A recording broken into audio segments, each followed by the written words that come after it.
Radio J. Les rendez-vous de l'Écuge. Lise Gutmann. Radio J. Les rendez-vous de l'Écuge, l'émission qui présente les points de vue et les programmes de l'espace culturel et universitaire juif d'Europe. Avec nous, Jean-François Strouf, directeur adjoint de l'Écuge. Bonjour Jean-François. Bonjour Lise, je te retrouve toujours avec autant de plaisir. C'est gentil et réciproque. Alors même si nous sommes à fin mai, l'activité ne décroît toujours pas à l'Écuge. D'ailleurs, elle décroît rarement, mais tu souhaiterais d'abord mettre le focus sur l'Institut universitaire Elie Wiesel, dont on cite parfois très brièvement les cours et les conférences. Et une fois encore, on va citer le prochain lundi de Wiesel, celui du 3 juin prochain. C'est vrai, Lise, notre message est parfois un peu laconique. On cite chaque semaine la conférence des lundis de Wiesel, on cite les cours. Donc on va démarrer par le lundi de Wiesel pour illustrer ce qu'on vient de dire, illustrer notre propos. Et c'est cette semaine la conférence de Sophie Nordman, agrégée de philosophie, enseignante à Polytechnique, à l'École pratique des hautes études et directrice de programme au Collège international de philosophie. Elle s'est spécialisée dans l'étude de la philosophie juive contemporaine. C'est une jeune femme d'une intelligence exceptionnelle, brillante. Hein. Moi, j'adore suivre ses conférences. Oui. Et moi aussi. j'en apprends à chaque fois. Hein. Oui. Elle est dans le thème de lire Je et tu de Martin Buber. En 1923, Martin Buber publie son essai Je et tu. Par sa dimension philosophique, ce texte occupe une place singulière dans l'œuvre prolifique de Buber. Il est rapidement salué par ses contemporains comme une contribution importante à la philosophie existentialiste. Et il y a exactement 100 ans que ce Je et tu est paru.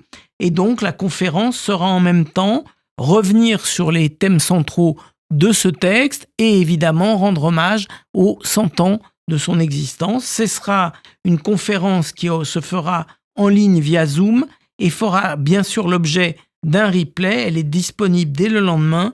Donc c'est le lundi 3 juin 2024 à 19h en Zoom et en replay quand vous voulez. Vous vous inscrivez et puis vous regardez quand vous voulez. Hein. C'est le Netflix de l'universitaire. Voilà, et le Netflix dans le bon sens du terme. Alors, puisque nous sommes justement, Jean-François, dans le monde universitaire, Gadi Bghi, le directeur général de l'Institut, et toi-même, ça vous a inspiré autour d'une réflexion particulière. De quoi s'agit-il ? Alors, on va faire effectivement un petit focus sur l'Institut Wiesel. On ne le fait pas souvent. Oui. De dire que l'Institut universitaire Elie Wiesel va fêter ses 20 ans à la rentrée prochaine. Oui. C'est un anniversaire qui compte. C'est le seul établissement d'enseignement supérieur privé en France sur les thèmes juifs à permettre aux universitaires de diffuser leur savoir à un public large d'étudiants et d'auditeurs libres dans tous les domaines des humanités et de l'héritage de la civilisation d'Israël. Jusqu'à l'an dernier, il était important déjà de renforcer le savoir universitaire juif auprès de 15 000 participants. C'est la fréquentation annuelle, Lise. 15 000 Ouais. Wow. Alors, ils participent aux grandes leçons, aux conférences hebdomadaires des lundis de Wiesel, aux cycles de cours, aux colloques annuels qui se déroulent au siège de l'Institut, ou bien dans ses campus de proximité, comme à Nogent, qu'on citait la semaine dernière, Bien sûr. ou bien encore en ligne. Et depuis le massacre et la prise d'otage du 7 octobre, alors que les enseignants et les étudiants juifs sont en proie à une hostilité, à une violence inouïe dans les campus, Du jamais vu. l'Institut est le seul lieu possible d'enseignement pour certains enseignants en France et à l'étranger. Et notre mission dans ce cadre-là est devenue vitale. Mais oui. Enseigner à la fois à des étudiants juifs et à des étudiants non juifs par des enseignants qui, quelquefois, ont été obligés, vu la pression et l'hostilité et la haine, obligés de renoncer à leur enseignement dans des universités françaises ou étrangères. Ouais. Je citerai même des enseignants de Columbia qui participent et qui enseignent dans le cadre de l'Institut Wiesel et qui nous disent « Moi, à Columbia, je ne peux plus enseigner. L'hostilité est telle, je n'ai jamais été dans un campus avec un gilet pare-balles. Je n'ai jamais été dans un campus escorté par la police pour pouvoir donner mon cours et ne pas être agressé par des gens qui s'avèrent être des véritables fascistes. Et donc, vous comprenez les uns et les autres à quel point il faut aujourd'hui soutenir l'Institut Wiesel. Alors justement, tu veux dire par là que le fait de permettre à des enseignants et des étudiants de poursuivre une partie de leurs activités universitaires, mais dans un lieu bienveillant et sûr, ça prend une dimension plus importante que jamais. Exactement. On n'aurait jamais dit ça il y a un an. Mais oui, absolument. Tu Mais vois, oui. tu vois par quelle crise on passe. Oui, Donc c'est pourquoi nous avons besoin besoin de la mobilisation de toutes et de tous pour renforcer cette action prioritaire. Nous sommes en période où les personnes assujetties à l'IFI peuvent choisir de donner la priorité à l'organisme ou aux organismes de leur choix. Il faut rappeler qu'avant, l'IFI, c'était le régime de l'ISF qui prévalait et que historiquement, l'ISF avait été créé en premier lieu pour favoriser le développement des études universitaires. C'est sa première vocation au départ. Après, il y a eu les fondations, mais d'abord, c'est l'enseignement universitaire. Donc, en faisant un don à l'Institut Wiesel, c'est un retour aux sources. Et croyez-moi, nous en ferons très bon usage. Bah oui, alors, vous en faites déjà très bon usage. Oui. On peut donner à l'IFI, on peut donner aussi à l'impôt sur le revenu, Mais oui. à l'Institut Wiesel.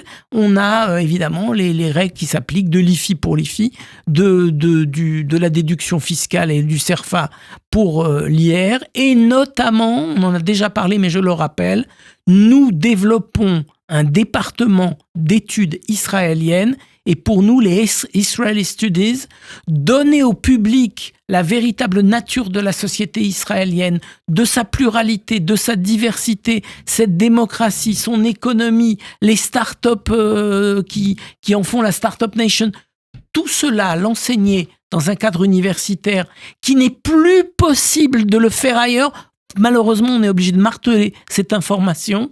Oui, c'est plus possible. Donc, vous avez absolument la nécessité de soutenir le développement de ce département à l'Institut Wiesel. Aidez-nous et n'hésitez pas à prendre contact avec nous si vous voulez en savoir plus.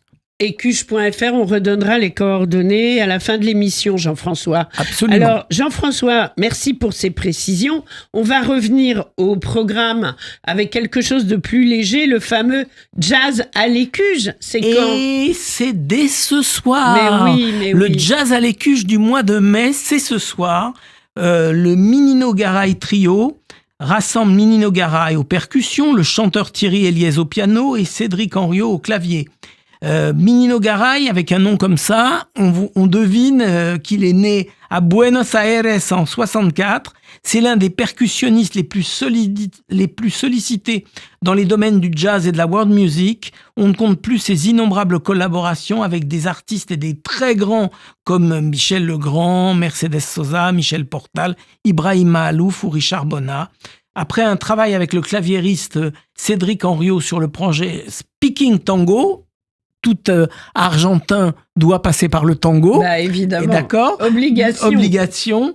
Il participe donc à ce trio. Donc, vous connaissez la formule. C'est relativement simple. Le concert démarre à 20h30 pour 2 sessions de 3 quarts d'heure qui durent avec une pause au milieu, mais qui durent toujours 1 heure, 1 heure et quart. Donc, attendez-vous à passer un bon moment tard avec nous ce soir.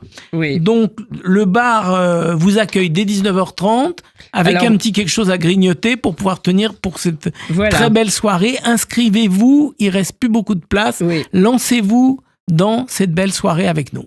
Voilà, ce sera donc à 20h30 le concert. Voilà, mais il faut venir avant. 1 heure avant. Et puis quand on vient avant, on a des bonnes places aussi. Exactement. Alors, dès la semaine prochaine, c'est classique à l'Écuge avec une immense pianiste que je connais très bien. C'est Karine Gutlerner. Karine. Oui. Karine, c'est la chef de chœur de la chorale Mitatam, oui. avec du goût, oui. Mitatam, avec la saveur. Et elle est en plus et avant tout pianiste. Elle va nous interpréter des œuvres de Wolfgang Amadeus Mozart, Fantaisie en do mineur, un certain nombre d'autres œuvres et des extraits d'une œuvre qu'elle a elle-même composée pour le film intitulé Le Journal d'Anne Frank. Alors Karine, c'est ça. C'est une sorte de touche-à-tout génial en musique qui est capable de diriger un chœur, qui est capable de conduire un concert en solo.